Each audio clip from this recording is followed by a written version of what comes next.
그래서 분명하게 제대로 배울 수 있는 그런 교수들로 더 많이 세워줄 수 있게 해달라고 여러분들 기도하시기를 바랍니다. 아멘. 자, 오늘 롯의 때와 같은 시대는 언제든지 반복됩니다. 롯의 때와 같은 그런 시대가, 우리가 로마 시대 때는 그들이 이제 곧 예수님이 오시겠다 그랬거든요. 또 1차 대전이 일어났을 때도 이게 마지막인가 보다, 예수님이 오실 모양이다. 또 유럽에서 종교 개혁이 일어나고 막 종교가 카톨릭이 부패되고 그럴 때도 이젠 진짜 예수님이 올 모양이다. 또 흑사병이 들어서 엄청난 사람들이 죽을 때도 이제는 진짜 마지막인가 보다 그랬어요. 또 6.25 전쟁 때도 그랬고, 이 모든 질병이라든지 기근이라든지 경제적인 공황이라든지 이런 어려움의 때가 올 때는 진짜 마지막인가 보다라고 이렇게 생각을 다 했죠. 근데 예수님은 2000년 동안 오시질 않았어요. 이제 중동에서 저런 일들이 일어나고 또 앞으로 대한민국에도 어떤 위기가 닥칠지 모르는 이런 시대 속에서 세상은 점점 좋아지지는 않으리라고 봐요. 그것이 성경에서 그렇게 말하고 있습니다. 그러나 그럼에도 불구하고 우리는 나라 민족을 위해서 기도해야 되고 우리 교회를 위해서 기도하다가 주님을 만나야 됩니다.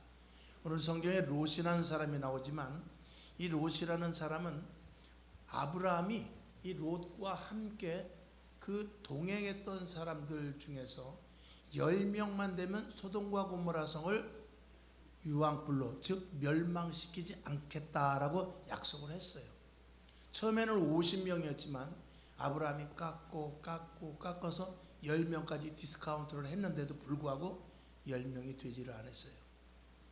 나라가 망하는 것, 이스라엘 백성들이 아수르의 멸망이 되고 바벨론의 포로로 끌려갈 때도 하나님은 뭐라고 그랬냐면, 너희가 예루살렘 성을 한번 가봐라. 예루살렘 성 길가에 나가서 의인 한 명만 있으면 내가 절대로 이 예루살렘 성을 멸하지 않겠다 그랬어요. 근데 의인 한 명이 없었단 말이죠. 여러분, 의인 한 명이 없었을까요 과연? 우리는 성경 예레미야를 보게 되면은 너희가 성 밖을 보라고 그래서 성 밖, 성 밖에, 성 안에는 의인들이 있었어요. 공의로 살고 진리로 사는 사람들이 있었어요. 지금도 교회 안에서는 의롭게 살고 신실하게 살고 정직하게 사는 사람이 있지만 교회 바깥에는 한 사람도 없더라 이 말이에요. 지금 이 시대, 이게 마지막 때 위기의 시대인 것입니다. 아직까지 저는 우리나라에 나름대로 세상에 나가서도 교회 바깥에서도 빛과 소금의 역할을 감당하시는 분들이 분명히 있으리라고 믿어요. 할렐루야. 근데 하나님이 원하는 영적인 숫자 10명이 있어야 나라가 망하지 않습니다.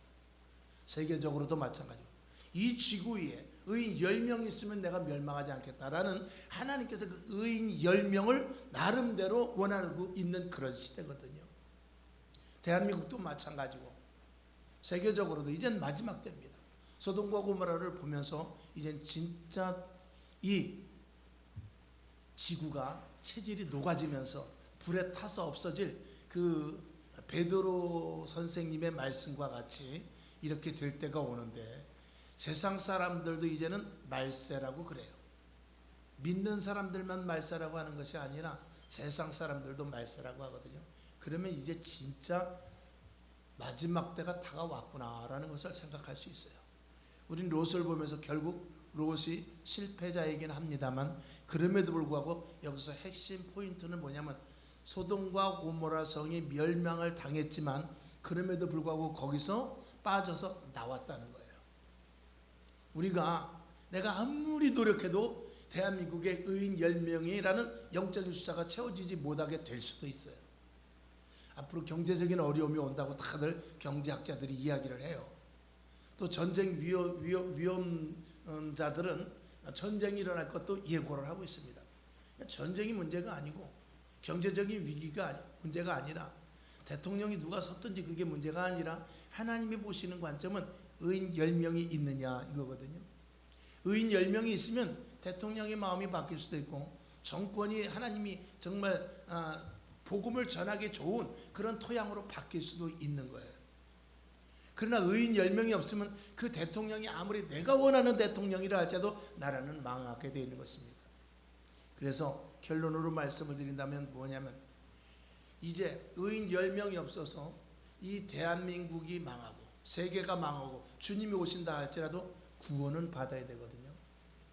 한 가지 예를 들어서, 자, 만약에 여러분들에게 경제적인 굉장한 어려움이 온다고 칩시다. 그럼 대한민국이 정말 정치를 잘하고, 그리고 경제인들이 활발하게, 그리고 또 믿는 자들이 기도를 해서 대한민국이 살면 좋은데, 만일에 그래서는 안 되지만 하나님이 보시기엔 대한민국에 의인 10명이 없어. 대한민국이 좀 고생을 해야 될 것 같아. 그래서 기업이 줄도서 나고, 사업자들이 부도가 나고, 그리고 직장인 자녀들이 직장을 가지 못하고, 만일에 그런 일이 생긴다라고 하면은, 그럴 때 살아날 수 있는 사람은 롯과 같이 그곳에서 빠져나올 수 있는 사람이 되어야 된다 이 말이에요. 여러분, 전쟁이 일어나서 6.25 때도 돈 번 사람이 있을까요, 없을까요? 그때도 돈 번 사람이 있어요. IMF 때도 특수를 맞아가지고 돈 번 사람이 있어요. 예전에 금모기 할 때 IMF 때도 돈 번 사람이 누구냐면 그 저울 만드는 사람, 카스 저울. 그 사람이 그렇게 힘들고 어려웠는데 금모기를 하는 바람에 각 은행에서 전자저울을 막 요구를 하는 거예요. 그래가지고 저울이 그 IMF 시대 때 저울을 얼마나 많이 팔아먹었는지 몰라요. 그래서 그 회사가 부도날 지경까지 있다가 일어나 버렸어요. 아무리 경제적인 어려움이 오고 고통과 힘듦이 온다 할지라도 하나님께서 롯을 소돔과 고모라 성에서 빼듯이, 여러분이 전체적으로 일어난 사회적인 어려움 이런 속에서도 하나님이 함께 하시면 여러분을 뺏어서 하나님의 의도대로 사용될 수 있다는 것입니다. 이것이 믿는 자들의 특권인 것입니다. 여러분의 자녀들을 위해서 기도하세요. 여러분의 사업장, 직장, 그리고 교회를 위해서 기도해야 돼요.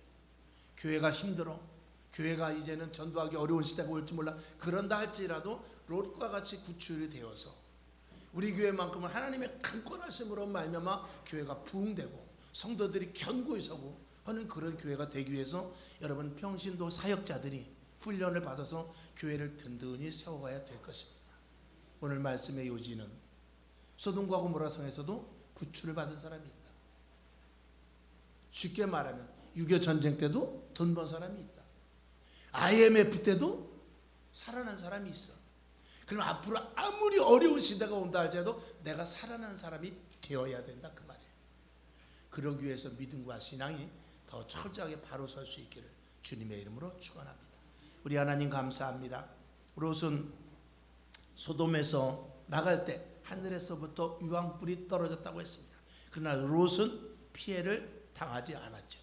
오늘 사회적으로 전 세계적으로 전쟁이 일어나서 어려움을 당하고 있고 경제적으로 대공황 상태가 올 수도 있다라고 말하고 있습니다. 그곳에서 하나님의 손에 붙잡힌 바 된 자는 과연 누구일까요? 철저하게 신앙생활하고 하나님 앞에 온전히 훈련받고 그리고 믿음으로 사는 자가 아니겠습니까? 오늘 우리들이 그 자리에 설 수 있게 도우시고 우리 교회가 그런 교회가 되게 하여 주시옵소서. 예수님의 이름으로 기도하옵나이다. 아멘. 주기도문 하나요? 주기도문 하겠습니다. 하늘에 계신 우리 아버지여, 이름이 거룩히 여김을 받으시오며 나라에 임하옵시며 뜻이 하늘에서 이룬 것 같이 땅에서도 이루어지이다. 오늘날 우리에게 일용할 양식을 주옵시고 우리가 우리에게 죄진 자를 사하여 준 것 같이 우리 죄를 사하여 주옵시고 우리를 시험에 들게 하지 마옵시고 다만 악에서 구하옵소서.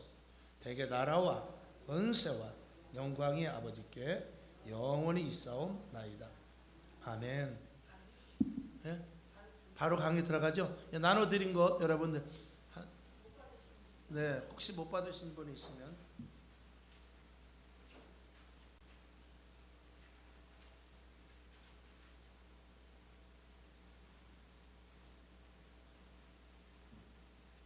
장수가 좀 많아요. 20장 되는데 1시간에 못하면 오늘 요거를 2시간을 할지도 모르는데 왜 제가 이렇게 장황하게 오늘 여러분 보면 그 도표가 많이 있을 거예요.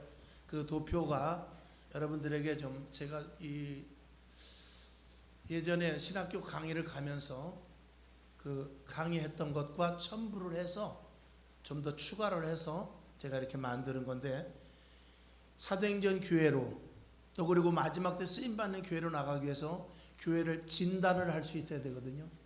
교회가 어떻게 지금 대한민국 교회가 어떻게 왔으며 앞으로 어떻게 해야 우리 교회가 바로 나갈 수 있을 것인가, 이런 부분에 대해서 통계 자료를 좀 보면서, 이거는 설교 중에는 할 수 있는 건 아닙니다. 그래서 여러분들이 강의를 듣는 학생의 신분으로서 여러분들이 이런 것들을 좀 지루할 수 있고 딱딱할 수 있고, 또 혹은 제가 설명을 하다가 또 제대로 설명이 되지 않는 부분들도 있을 수도 있어요. 그렇죠. 그러나 그럼에도 불구하고 여러분들이 이런 것들을 보면서 더 깊이 한번 알 수 있기를 주님의 이름으로 부탁을 드립니다.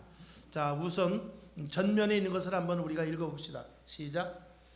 지난 2020년 1월 26일 명륜교회에서 발생한 코로나 사태에 너무도 쉽게 백기투항함으로 대한민국 모든 교회가 영향을 받은 단초가 되었고, 온라인 비대면 예배라는 희한한 예배를 시작으로 급격히 한국교회는 죽어갔다.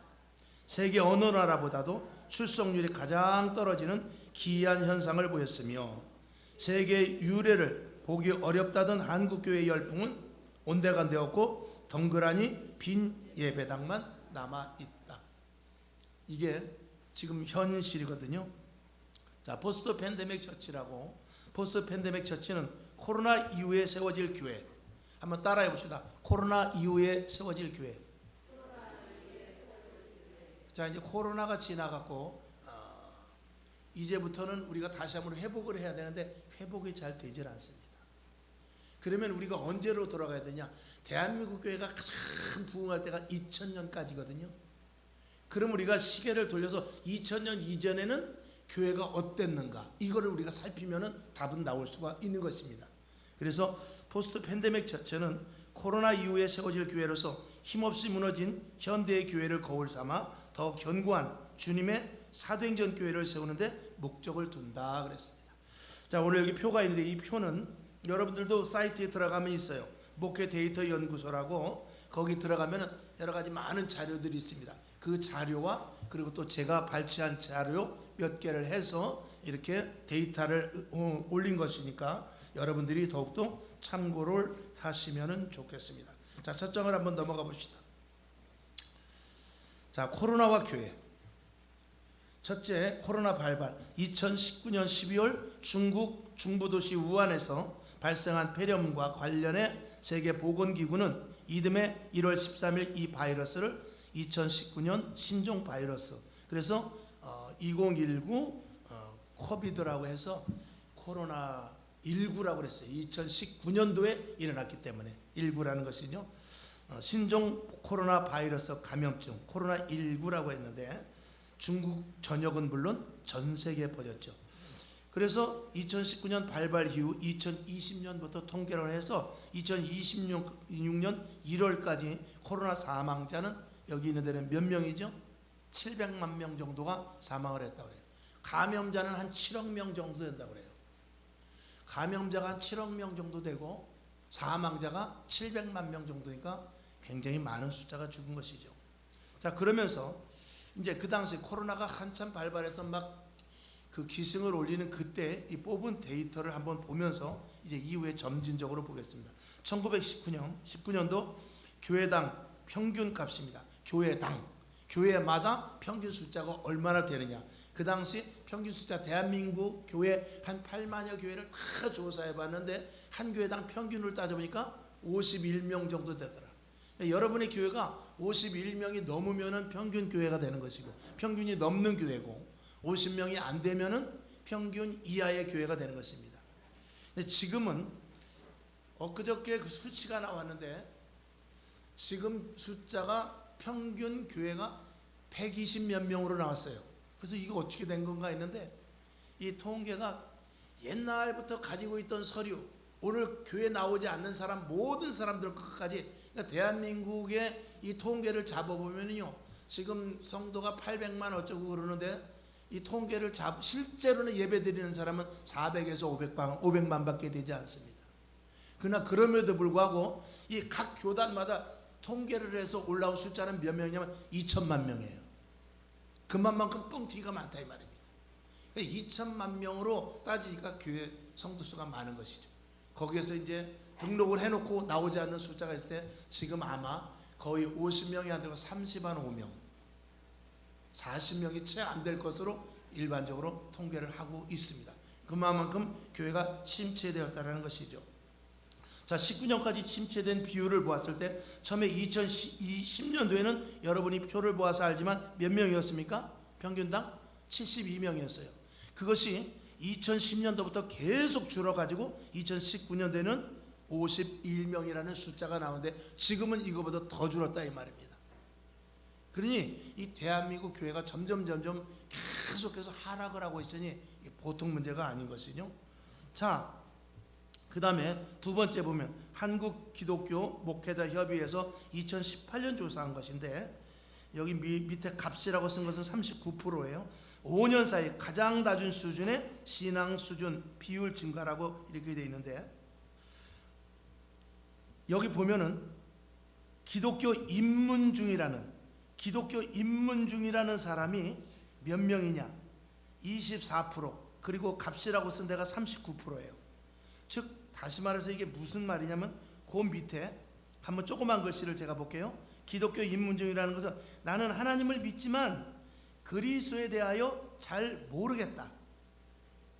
이 잘 모르겠다는 사람이 기독교 입문증인데 이 사람이 이 24%, 26% 이렇게 되어 있는데 기독교 그 밑을 읽어봐야 되겠네요. 그 다음에 기독교 인지층은 나는 하나님을 믿으며 그분을 믿기 위해 여러 가지 일을 하고 있다. 그 다음에 그리스도 친밀층이 있고 그리스도 중심층이 있는데 이걸 읽어보시기 바랍니다. 이것이 코로나 이전에는 입문 교회에 새로 온 사람, 교회에 대해서 여기 첫 번을 제가 읽은 이유가 그거예요. 나는 하나님을 믿지만 그리스도에 대해서 잘 모른다는 사람이 이 2019년 이후에 굉장히 많이 늘어났다는 것입니다. 이건 뭐냐? 신앙의 깊이가 점점 대한민국 신앙의 깊이가 얕아지고 있다 이 말이에요. 그러니까 성도는 늘어나는데 신앙의 깊이는 점점 낮아지고 있는 게 대한민국 교회의 현실이라고 말해요. 저 뒤로 가봤을 때 그리스도의 중심층이 15%에서 몇 프로로 14%로 줄었다는 것입니다. 그러니까 중심층이 한 15% 정도 되는데 이건 크게 줄지는 않았어요. 그러니까 교회에서 중심층으로 정말 견고하게 있는 사람은 웬만해서는 흔들리지 않는다 그 말이죠. 그 다음에 그리스도 인지층이 줄었고 또 그 다음에 친밀층도 줄었고 제일 많이 늘어난 게 뭐냐면 입문, 기독교에 새로 입문한 사람, 즉 다시 말해서 신앙에 대해서 깊지 않은 사람들이 계속 늘어나고 있는 상황이다 이 말입니다. 여러분들의 교회를 한번 보십시오. 신앙에 대해서 깊이 있는 사람이 더 많은가 아니면 신앙을 건성 신앙 생활하는 사람이 더 많은가, 그런 것들이 이 표로 이제 나타난 것이거든요. 한 장을 한번 넘겨봅시다. 넘겨보면 이게 이제 2020년 코로나 한참 기승을 부릴 때 그때 2020년 4월 11일 날 주일 예배드린 형태에 대해서 이 통계가 나온 것을 제가 한번 보려고 해요. 자, 2020년 4월에 봤을 때 맨 앞에 도표를 보니까 출석하는 교회 가서 예배를 드렸다가 51%예요.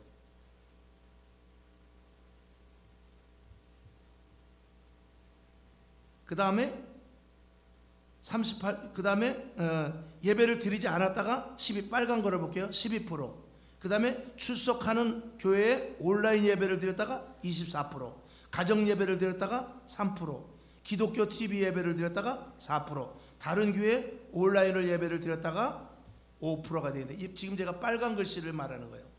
자, 이게 왜 중요하냐면 처음에 코로나가 일어났을 때 교회에 출석하는 교회 가서 예배를 드렸다가 4월 달에는 14%였어요. 그러다가 7월이 되니까 39%로 올랐고 그 다음에 11월이 되니까 51%로 올랐어요. 참 좋은 현상이었죠. 그리고 예배를 드리지 않았다가 4월 달에는 13%, 그 다음에 7월 달에는 18%, 11월 달에는 12%. 자, 뒤로 좀 가서 기독교 TV에서 예배를 드렸다가 4월 달에는 4%, 그 다음에 7월 달에는 5%, 그 다음에 11월 달에는 4%, 이렇게 통계가 나오는데, 이걸 왜 제가 말씀을 드리냐면, 그 당시만 해도 온라인으로 예배 드려도 사람들이 어떻게 해요? 그래도 꽤 많이 왔다는 거예요. 처음에 충격은 있었어요. 4월 달에 충격은 있었지만 내가 이래서는 안 되지, 그러면서 교회를 나오는 그런 이 도표를 볼 수 있는 거예요. 물론 이 도표가 그 이후의 도표는 제가 이렇게 여기다 넣지를 못했는데, 이제 뒤에 보면 제가 이제 말씀을 드리겠습니다만, 처음에 코로나가 왔을 때는 주춤해서 안 나오다가 점점 그래도 교회를 안 나가면 안 되죠 하고 나왔어요. 그런데 이제 점점 이 정부에서 제재가 강해지니까 결국은 19명으로 줄은 적이 있었죠. 그때는 출석자 수가 급격하게 감소했던 것입니다. 그러니까 이 제재가 크게 다가가지 않았을 때는 처음에는 숫자가 줄었지만 성도들이 다시 교회로 나오더라 이 말이죠. 근데 정부에서 압박을 하니까 그때는 진짜 못 나왔던 것이죠. 그러니까 지금도 이 코로나가 일어나든지 전쟁이 일어나든지 정부에서 압박만 하지 않으면요, 성도 수는 줄지는 않습니다. 처음에 오늘 지금 전쟁이 났다, 만약에 오늘 또 다시 코로나가 일어났다, 또 다시 어려움이 일어났다, 그러면 잠깐 한두 달은 안 나올 수 있지만 결국은 어떻게 해요? 그 신앙의 갈급함으로 나온다 이 말이에요. 그러면 신앙의 변수가 가장 되는 건 뭐냐면 정부의 개입이에요. 그래서 여러분들이 나라와 민족을 위해서 기도해야 된다 그 말입니다. 아멘이시죠? 자, 그런데 이제 점차 이 온라인 예배의 맛을 들이게 됩니다.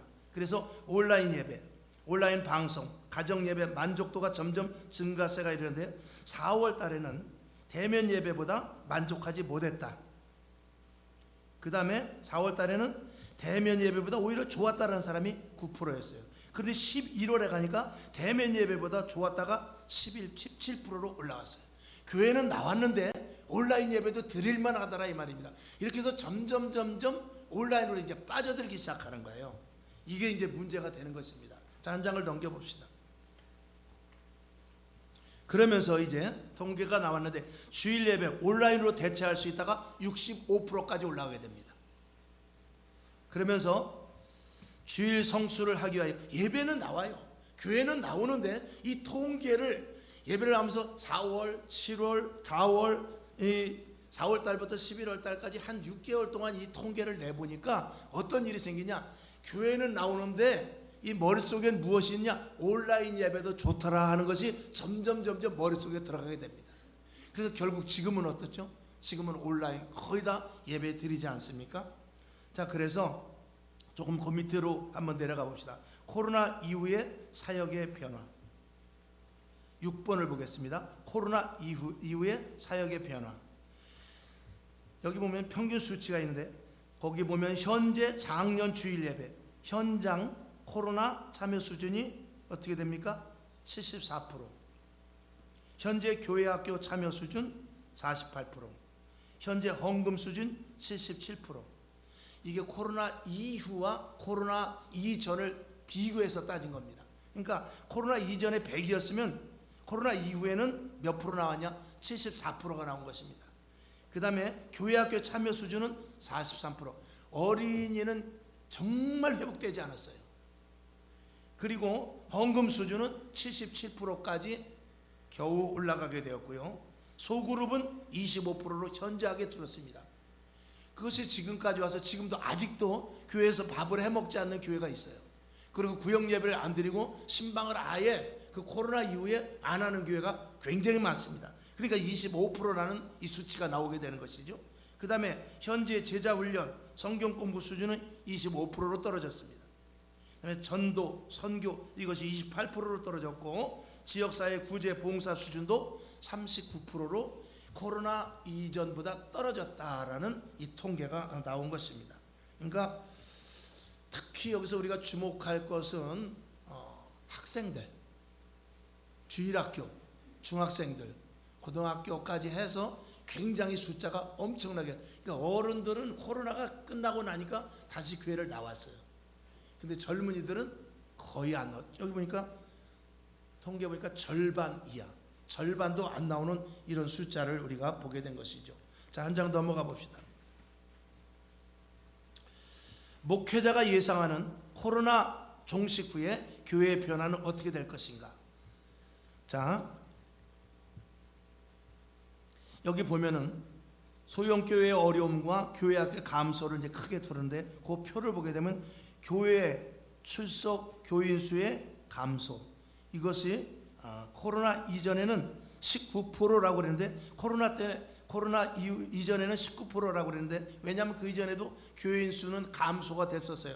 근데 코로나가 지나고 나니까 감소될 것이라는 그 마음이 더 많아진 것이죠. 34%로 많아졌단 말입니다. 그리고 이 코로나 이후에 소형교회 그리고 개척교회가 점점 어려워질 것이다. 이것이 코로나 이전에는 13%였는데 코로나 이후에는 31%로 늘어나게 됩니다. 그 다음에 교회 학교 학생들의 감소가 26%로 이 안 될 것이라는 이 부정적인 요소가 26%나 되는 것이죠. 그 다음에 교회의 사회적 영향력이 감소될 것이다라는 대답한 사람들이 22%나 됐습니다. 그러니까 코로나 이전에도 교회가 왜 그러냐, 교회가 어떻다 이런 말이 있었지만 그때는 11%밖에 되질 않았는데 코로나 이후에는 22%로 갑절이 늘어났다는 것입니다. 그 다음에 온라인 예배 콘텐츠 활성화되는 것이 22%로 늘어날 것이라고 이렇게 생각을 하고 있어요. 자, 그래서 그 뒤에 이제 쭉 이거는 이제 보면 되는 것이고, 자, 그 다음에 그것은 이제 목회자들이 계산을 한 것이고, 그 다음에 아래 성도들은 어떻게 생각하느냐.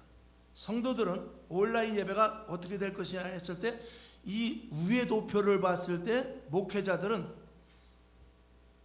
교인 수가 코로나 이후에 감소될 것이다 라는 생각을 34% 했다면 성도들은 42%를 하더라 이 말이에요. 그 다음에 교회 출석 교인의 감소가 될 것이라고 예상하는 그 목회자들은 31%였는데 성도들은 27%로 생각을 하고 있어요. 이건 여러분들이 대비를 해서 한번 생각을 해보시기 바랍니다. 그 다음에 목회자들은 목회자들은 온라인 교회가 생길 것이다라는 생각도 21%나 성도들은 가지고 있어요. 이 목회자들은 9%를 가지고 있거든요. 위에 도표 오른쪽에서 네 번째 보게 되면 온라인 교회가 생길 것이다라는 이 목회자의 생각이 9%예요. 그러니까 코로나 이전에는 4%였었는데 코로나 이후에 아무래도 온라인 교회가 이거 생길 것이다 하는 그런 가능성이 9%로 올라가는데, 성도들은 어떻게 되느냐. 온라인 교회가 생길 것이라는 그 생각이 아래 도표 왼쪽에서 세 번째 21%로 높게 생각을 하고 있죠. 그러니까 성도들, 교인, 이 목회자는 그래도 온라인 예배가 그렇게 활성화되겠어? 그랬는데 성도들은 무슨 생각을 가지고 있냐. 아마도 이제 온라인 예배가 많아질 것이다 라고 이 목회자보다도 갑절 이상으로 생각하고 있었다라는 것입니다. 그리고 지금도 그렇게 돼가고 있고요. 그 다음에 그 위에 것과 아래 것과 이제 도표를 우리가 비교해 보면서 여러분들이 보면은 목회자의 생각은 이런데 성도들의 생각은 이렇구나라는 것을 여러분들이 비교해서 볼 수 있을 것입니다. 자, 다음으로 한번 넘어가 봅시다.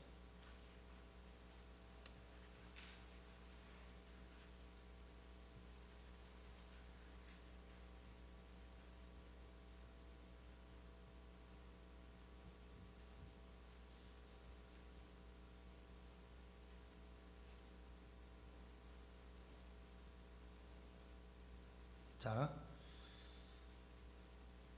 여기 보면 목회자 코로나 이후 목회 중점사항, 그 다음에 그 아래는 교인들의 코로나 이후에 강화되어야 할 사항, 이 두 가지를 비교해 놨어요. 그래서 목회자들은 코로나 이후에 목회가 어떤 것을 중점을 해야 되는가에 대한 것이에요. 그래서 코로나 이후에는 공동체성이 강화가 돼야 된다. 이것을 우선으로 꼽았고, 그 다음에 구역예배와 제자훈련 등이 강화된다라는 것을 1순위로 꽂았습니다. 그 옆에 있는 것은 2순위로 놓은 것입니다. 1순위, 왼쪽이 1순위, 오른쪽이 2순위인데, 그러니까 이 도표를 보면은 이 목회자가 코로나 이후에 공동체성 강화해야 되겠다는 것이 최우선위를 둬야 되는데도 불구하고 22%밖에 되지 않고 차선으로 39%가 됐다 그 말입니다. 그러니까 저한테 물어본 거죠. 목사님, 코로나 이후에 구역 예배와 제자 훈련을 속으로 강화하는 것에 대해서 어떻게 생각합니까? 라고 말했을 때 첫 번째라고, 그게 우선이지 라고 말하는 사람이 13%고 그거는 두 번째야 라고 생각하는 사람은 33%였다 그 말입니다. 이해가 가시죠?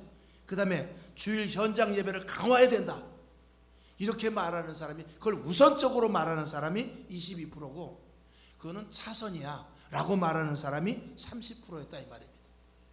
그 다음에 교회학교 신앙을 이제 강화해야지 안 되겠어 라고 그것을 최우선으로 놓은 사람이 7%고 그것을 두 번째나 세 번째로 놓은 사람은 21%라 이 말입니다. 목회자 중에서.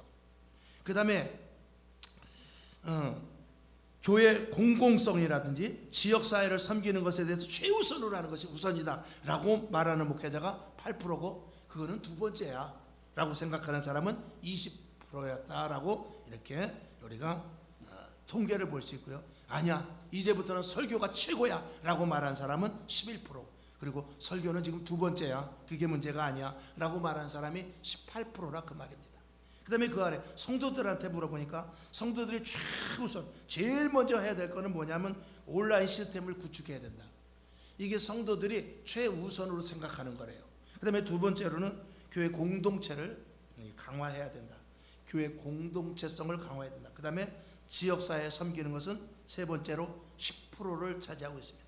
그 다음에 교인들 간의 교제가 이제 필요하다. 그동안 코로나 때 교인들과의 교제도 없었는데 교제가 필요하다는 사람들이 8%, 그 다음에 목사님의 설교에 더욱더 집중해야 되겠다라는 사람이 7%, 선교와 전도해야 되겠다는 사람이 또 역시 7%, 그 다음에 교회 안에서 절기, 예전 등등 이런 것들을 강화해야 되겠다라는 결속력을 가져야 되겠다 그 말이죠. 그런 것들이 3%인데 여기서 주목할 것은 온라인 예배가 앞으로 활성화되는 것에 대해서 주력을 해야 되겠다는가 44%였다 이 말이죠. 그러니까 지금도 이렇게 돼가고 있지 않습니까? 지금도 당장 온라인으로 송출을 하고 있는 것으로 알죠. 자, 다 한 장을 또 넘어가 봅니다.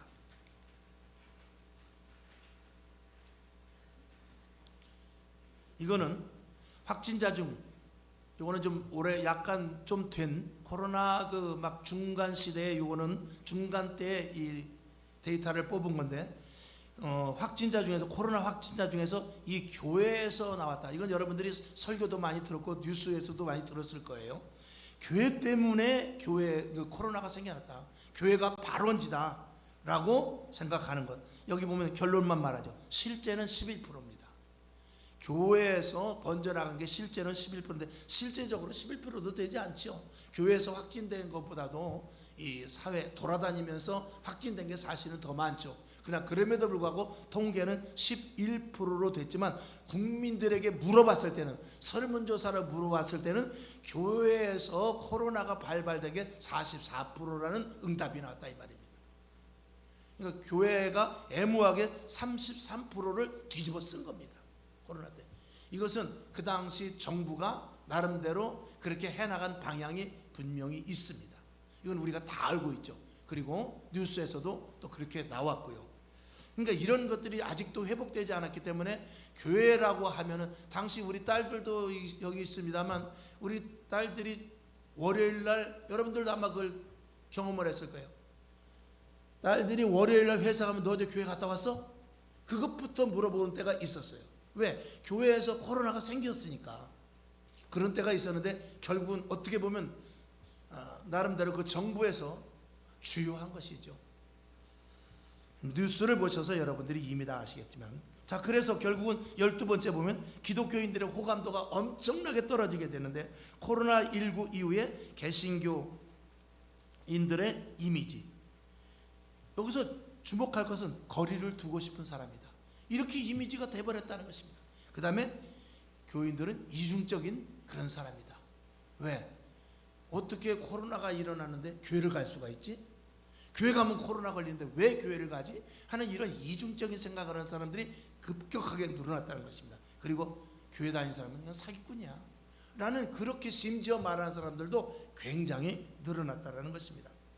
그래서 여기 보면 절도 있고 천주교도 있고 개신교도 있는데, 여기 보면 거리를 두고 싶은 맨 오른쪽에 개신교 신자 중에, 개신교 신자를 거리를 두고 싶은 사람이다라고 생각하는 사람이 32%라는 거예요. 그러면서 이 불교에서는 오히려 여기 통계를 보면 알지만 따뜻한 그리고 온화한 그런 인상을 주는 것이 오히려 더 많아진 것을 오늘 이 표를 봐서 우리가 알 수 있죠. 하여튼 이 종교 간에 똑같이 코로나가 들어왔음에도 불구하고 이 종교 중에서 가장 기독교가 타격을 얻었다는 것을 이 도표를 통해서 알 수 있습니다. 이건 일일이 설명하지 않아도 여러분들이 표를 보면 잘 알 것입니다. 자, 또 넘어가 보겠습니다.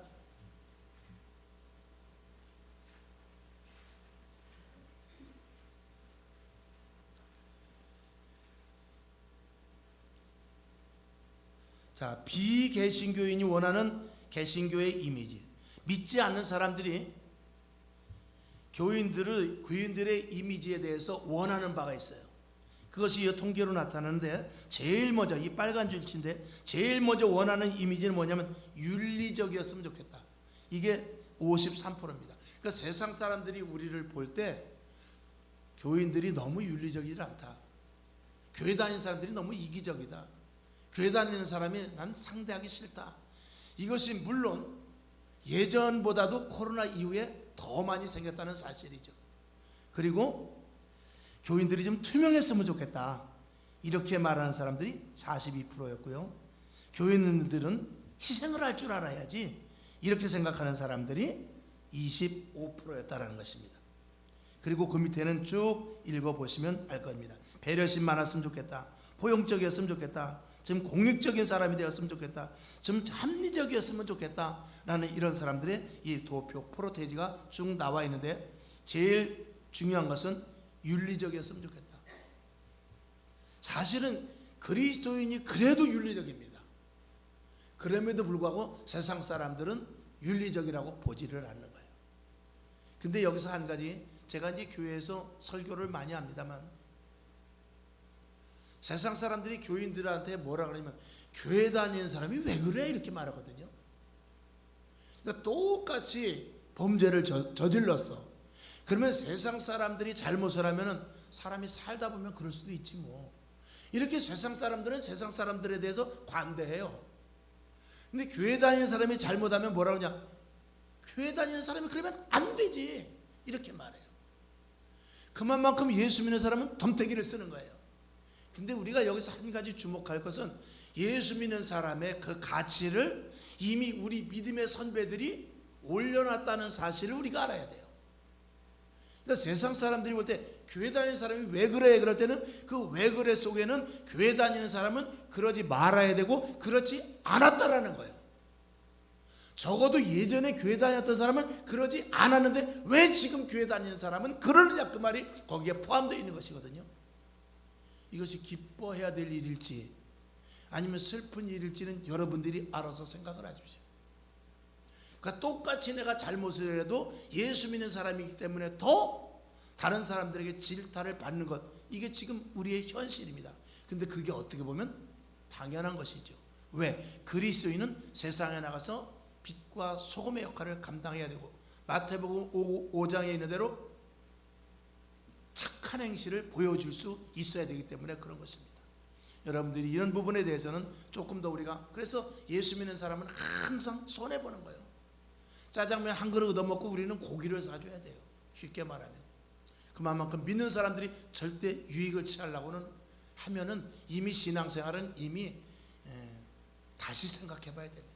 예수 믿는 사람은 이 손해보는 장사예요. 그리고 누가 채워주시느냐? 하나님이 기묘한 방법으로 채워주시는 것입니다.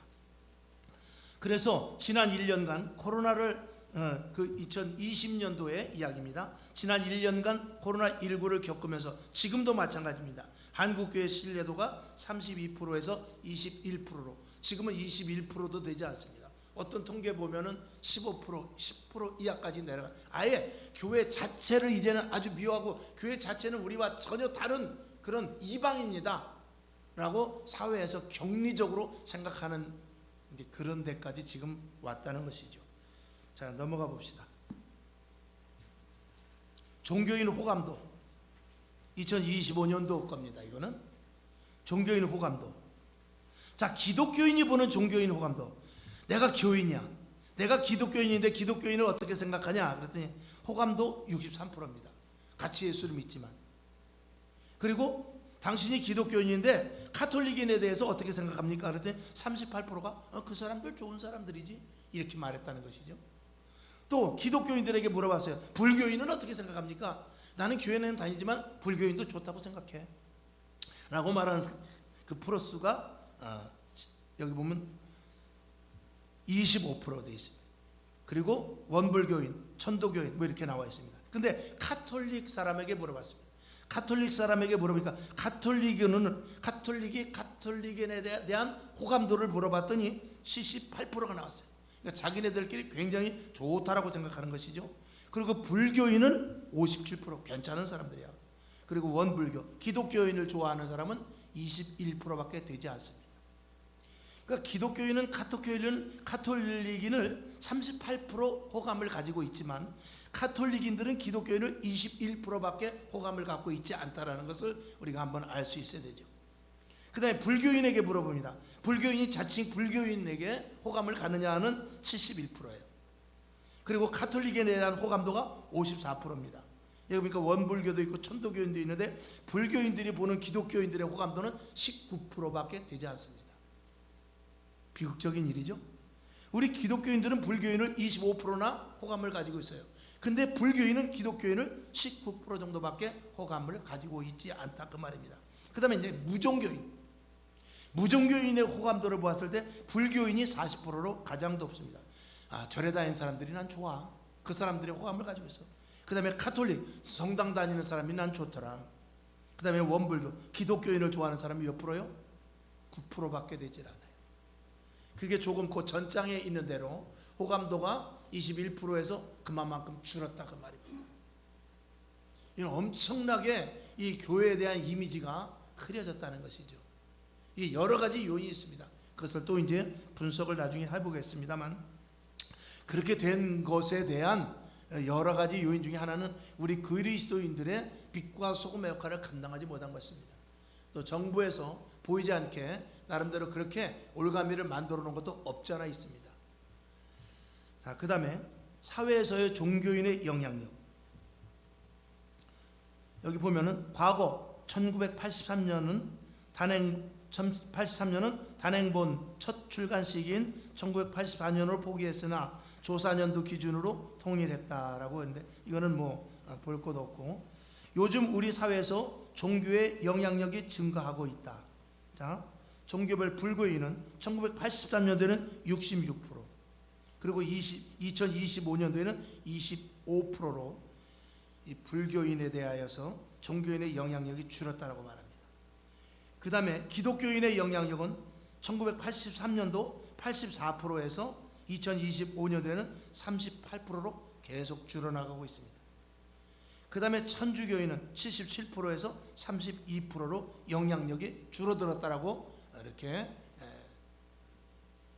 가표를 한 거죠. 그 다음에 비종교인들이 볼 때는 종교인들이 63% 나름대로 영향력이 있었는데 지금 2025년도에 와서는 영향력이 19%밖에 되지 않는다 해서 이 비종교인들이 종교인들을 보는 눈이 곱지 않다라는 것을 우리가 알 수 있는 것입니다. 특별히 이제 기독교인들에 대해서 굉장히 많은 비호감이 있는데 이런 것들은 우리가 어떻게 해서든지 개선해 나가야 될 부분입니다. 물론 개선해 나간다고 해서 우리가 그들과 타협해서는 안 됩니다. 마지막 때 다가올수록 세상이 우리를 미워하는 것은 당연한 일일 수 있습니다. 왜? 진리를 고수해야 되기 때문에 그렇죠. 자, 종교의 목적에 대해서 한번 알아봤는데 기독교인들에게 물어봤습니다. 종교의 목적이 뭐냐? 그랬더니 마음의 평안을 위해서라고 46%가 대답을 하고 있습니다. 그 다음에 카톨릭한테 물어봤어요. 왜 성당을 다니냐? 역시 마음의 평안이 65%. 그 다음에 불교인한테 물어봤더니 마음의 평안이 72%. 그러니까 카톨릭이나 이 절 이런 데는 첫째가 마음의 평안입니다.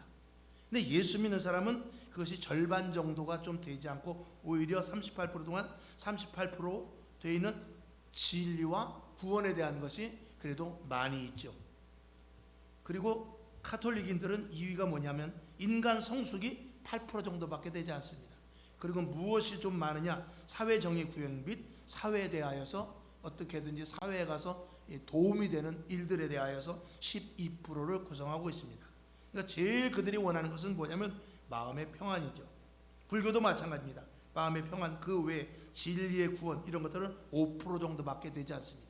그런 거 보면은 이 기독교인들이 진리와 구원에 대해서 38%가 된다는 것은, 거의 40%가 된다는 것은 그만큼 예수 믿는 사람들은 무엇을 추구하는지 타종교와는 다르다는 것을 우리가 알 수 있는 것이죠. 아멘. 그 다음에 무종교인들이 볼 때, 무종교인들에게 종교를 왜 가져야 된다고 생각하냐? 믿지 않는 자들에게 물어봤을 때는 마음의 평안이 66%, 인격이 성숙되는 것이 8%, 진리와 구원에 대한 것은 5% 정도밖에 되지 않았다. 자, 좋은 교회 기준은 뭐냐? 좋은 교회 기준.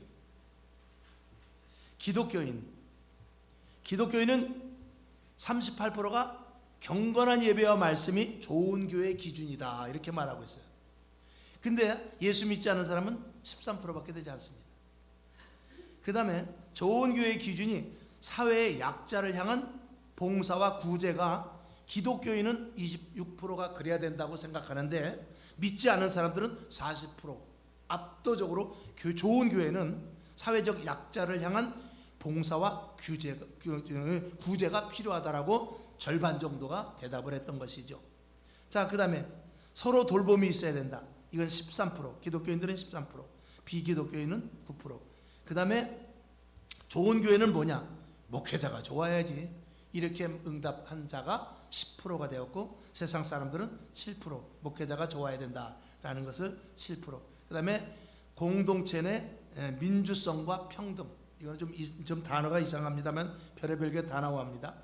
그래서 이제 이런 것들에 대해서는 교회에서는 좋은 교회를 같이 가늠하는 데 있어서는 6%밖에 되지 않고, 세상 사람들은 그래도 9% 정도가 그래야 된다라고 생각을 하고 있습니다. 자, 비종교인의 호감 종교 도표가 나온 게 있는데,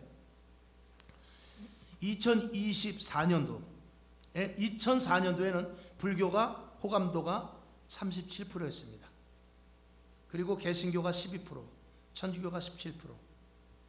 그 다음에 2014년도로 넘어가 보니까 종교에 대한, 비종교인이 보는 종교에 대한 호감도가, 나는 불교가 좋은 것 같아 라는 사람들이 25%, 나는 그래도 기독교가, 교회가 좋은 것 같아, 그런 사람들이 10%, 나는 성당이 좋더라, 그런 사람들이 18%, 난 종교 뭐고 다 필요 없어, 46%. 근데 이게 이제 2021년도로 가니까 종교인들의 호감, 비종교인들의 호감 종교를 보니까 불교가 20%로 줄었어요. 그런가 하면은 교회도 6%로 줄어버리고 맙니다. 그리고 성당도 13%로 줄어버리고 말고 61%는 교회고 절이고 천주교고 난 필요 없다. 즉 다시 말해서 무종교인들이 많아지고 있다는 증거죠. 자, 2025년도로 봅시다.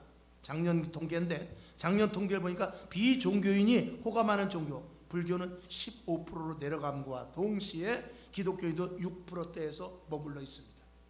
그리고 성당이 11%로 많이 줄었고, 여기서 특이한 사항은 뭐냐면 종교가 필요 없다는 것이죠. 그러니까 교회에 대한 염증, 불교인이라야 별볼 일 없고 성당도 그렇고 이렇게 하면서 나는 다 필요 없어, 내 주모만 믿을 거야, 내가 돈 벌어서 내가 벌면 되는, 내가 쓰면 되는 것이지 하는 이런 종교에 대해서 아예 고개를 흔드는 사람들이 67%로 2004년도보다 곱절 이상이 늘었다는 것입니다. 그러니까 2004년도쯤만 해도 종교에 대한 관심이 결국은 70% 정도 있었지만, 지금은 종교에 대한 관심이 30%도 채 되지, 30% 정도밖에 되지 않는다는 것입니다. 거기서 우리가 전도해야 되고, 거기서 우리가 교회로 인도해야 되는 이 어려움이 있는 것입니다. 서두에 말씀을 드린 대로 기독교인이 600만, 800만이라고 하지만 실질적으로 가나안 성도 다 빼고 예배드리는 사람이 한 400만 명밖에 되지 않습니다.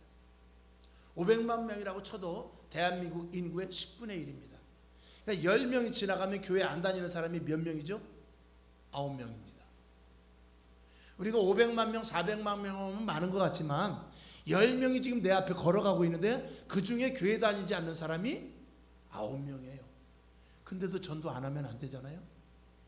근데도 9명이 교회를 안 다닌다니까. 10명이 지나가면.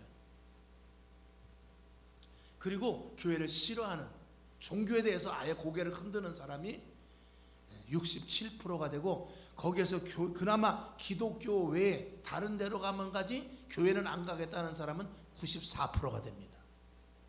기독교인의 호감도가 6%니까 나머지 94%는 아예 교회에 대해서는 거들떠 보기도 싫다라는 것이죠. 이걸 우리가 해소해야 됩니다. 또 이런 것들을 우리가 감수하면서 신앙생활을 해야 되는 겁니다. 여기에는 핍박도 있을 수 있고 우리의 희생이 있을 수도 있고 이러는 것들이죠. 자, 신앙인의 평가 기준, 아까도 했습니다만 기독교인의 신앙인의 평가 기준은 윤리적인 것이 40%라고 했지만 비기독교인은 50%를 보고 있어요.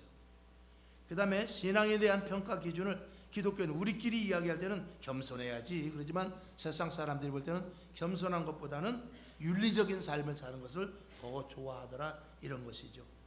그 다음에 신앙인들의 평가 기준을 볼 때, 그리스도인들을 볼 때 그래도 영성이 있어야지 이렇게 말하는 사람이 12%, 세상 사람들은 그런 거에 관심 없죠.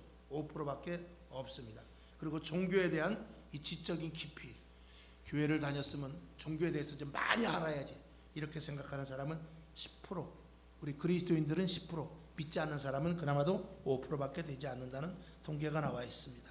자, 한번 넘겨봅시다.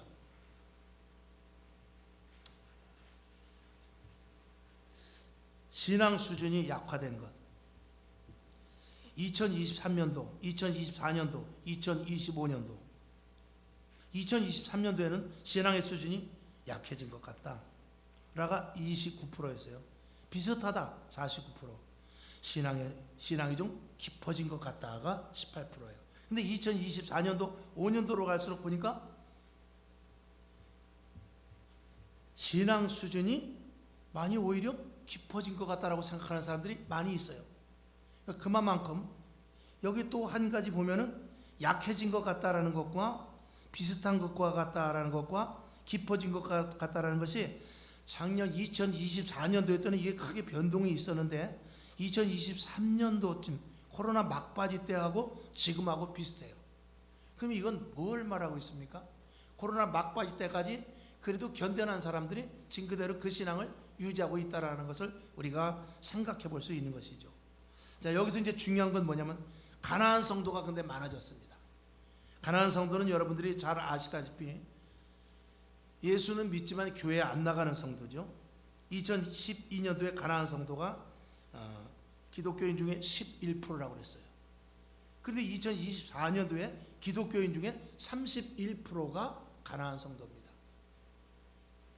이 통계가 저는 어떻게 된 건지 모르겠어요. 이건 이제 통계 자료거든요. 지금 대한민국의 가난한 성도가 보통 250만 명 잡고 있거든요. 250만 명에서 300만 명 잡고 있는데 이 기독교인 수는 한 400만 명 정도 됩니다. 그렇게 되면은 결국은 가난한 성도가 몇 프로가 되는 것입니까? 그렇게 단순하게 따질 일이 아니죠. 여러분들이 한번 내가 생각하는 것과 이 데이터로 나온 것과는 조금 좀 약간 좀 괴리가 있다라고 저도 생각은 해봅니다. 어쨌든 통계적으로 나타난 것은 그러면 뭐냐면 지금 400만 명이지만 실질적으로 온라인으로 예배를 드리고 마음속에 예수는 믿지만 교회에 안 나가는 사람이 결국은 우리가 지금 400만 명이라면은 4, 32, 120만 명이 되는 거예요? 어떻게 되는 거죠? 나도 이거는 저도 이걸 데이터를 뽑으면서 참 이해가 되지 않는데 여러분들이 알아서 생각하시길 바랍니다. 자, 그러면서 이 가난한 성도들에게 출석교인이 나는 없다라는 비율이 2020대가 44%, 그리고 70대가 17%. 이제 이거는 표는 우리가 알 수 있죠. 젊은이일수록 출석교회가 없고 가난한 성도가 많다라는 것이죠. 예전에 어려서는 교회를 다녔는데 코로나 이후에 교회 다니지 않는 사람이 숫자가 프로테이지가 젊은이일수록 더 많다라는 것입니다. 그러니까 노인분들은 다 회복이 됐는데 젊은이들이 지금 돌아오지 않고 있는 것. 이게 현실입니다. 자, 그 다음에 코로나 이전과 회복을 대비 한번 따져보는데, 자, 코로나 이전과 코로나 이후에 헌금은 어떻게 되느냐? 담임 목회자의 연령이 49세 이하인 교회에서는 헌금의 비율이 93%까지 올랐어요. 그런데 담임 목회자가 50대인 교회에서는 86%까지 회복이 되었고, 담임 목회자의 연령이 60세 이상인 교회에서는 86%밖에 회복이 되지 않았어요. 그러면 누굴 좋아하느냐? 젊은 목회자를 좋아한다는 거예요. 저도 큰일 났습니다. 그 다음에 소그룹 회복률이 49세 이하, 담임 목사가 49세 이하는 81%까지 끌어올려졌고, 그리고 60세 이상은 68%밖에 되지 않습니다. 그 다음에 성경 공부하는 비율도 49세 이하의 목회자는 81%까지 끌어올려졌고, 그리고 60세 이상의 목회자는 66%밖에 되지 않습니다. 그러니까 목사님이 늙을수록 이런 것들이 더뎌지는 것이죠. 근데 우리가 이제 여기서 한 가지 알 것은, 거의 보면 젊은 목회자들의 교회가 그렇게 큰 교회는 많지는 않습니다. 물론 이제 그 1대 목회자가 가고 혹은 2대 목회자가 가고도 젊은 목회자가 청빙을 받든지 아니면은 세습을 해서 왔든지 해서 젊은 목회자가 오른 그런 대형 교회도 있습니다만, 거의 보면은 60세 이상의 목회자들이 그래도 대형 교회를 많이 차지하고 있고, 그리고 젊은 목회자들은 한 100명 커도 그렇지 않으면 200~300명 교회가 많이 있습니다. 큰 교회라 해도. 이제 그렇게 따져봤을 때 이 분포도는 우리가 이해가 가는 부분이 있는 것입니다. 왜냐하면 이 젊은이들이 하는 목회 150명이라면 그들은 거의 다 젊은이들이거든요. 근데 60세 이상의 교회는 만약에 10,000명의 성도다 그러면 거기에 노인 비율이 70% 이상이 됩니다.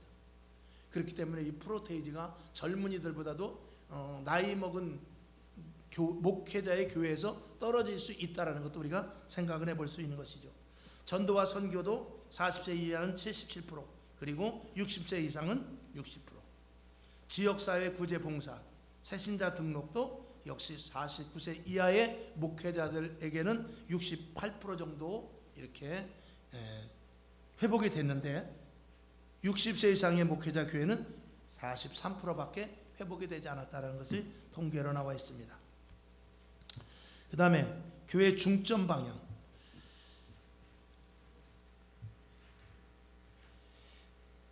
2023년 5월에는 교회 중점 방향이 뭐냐?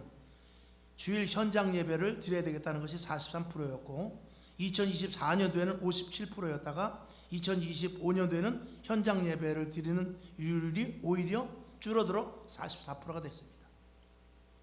그 다음에 교회 공동체성을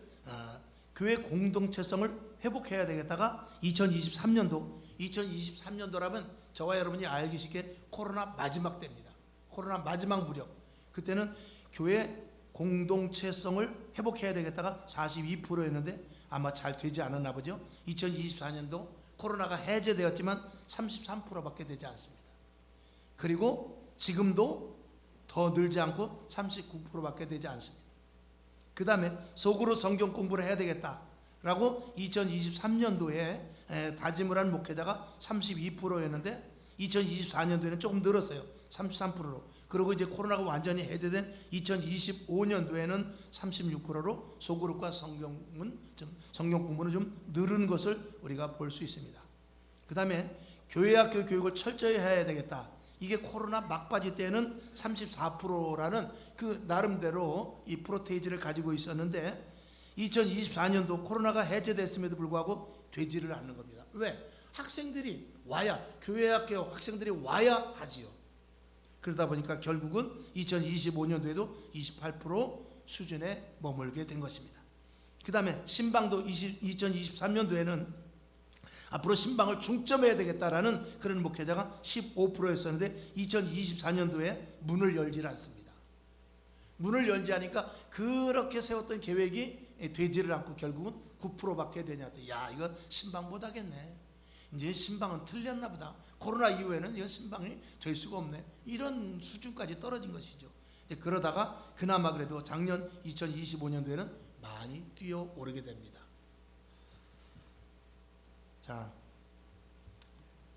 온라인 예배 비율에 대해서 10번째 온라인 예배의 비율에 대해서 보고 11번까지 하고 잠깐 쉬도록 하겠습니다. 온라인 예배 비율 2023년도에 62%, 2024년도에 61%, 그리고 2025년도에는 56%로 소폭 줄었습니다. 사실은 더 많이 줄어야 되거든요. 현장에 나와야 되거든요. 자, 그다음에 현장 예배 2023년도에 27%, 2024년도 29%, 2026년도 32%. 늘었지만 이게 는 것이 아닌 게 뭐냐면은 여기에는 중복대답한 사람들이 굉장히 많이 있습니다. 그래서 이 온라인 예배, 실시간 예배 이런 것들에 대하여서 굉장히 중복된 사람들이 많은 것을 우리가 알 수 있죠. 자, 그래서 이게 좀 제가 말씀이 저기 됐네. 온라인 예배 비율. 이게 그게 아니네요. 제 것과 이 PPT 내가 해온 거하고 좀 다르네요. 자, 10번 다시 보겠습니다. 10번. 제 패드하고 좀 다른데. 여기 보면은 온라인 예배 비율, 현장 예배와 실시간 한 것입니다.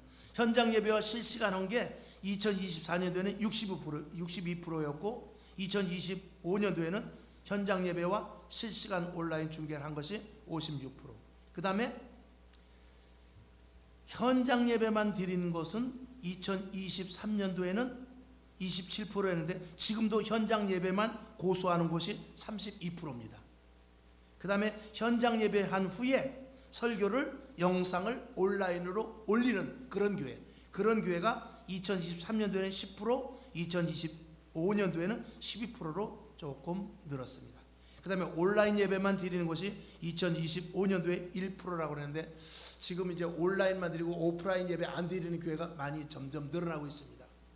그래서 온라인 예배를 안 드리고 오프라인 예배는 거의, 왜냐하면 교회가 재정이 되질 않고, 즉 다시 말해서 월세도 내지 못하고 그러니까 방 안에 앉아가지고 십자가 하나 걸어놓고 그리고 거기서 설교하고 그리고 찬양하고 그리고 온라인으로 아이고 김 집사님 들어오셨네요 그렇게 하는 교회가 지금 굉장히 많아지고 있습니다.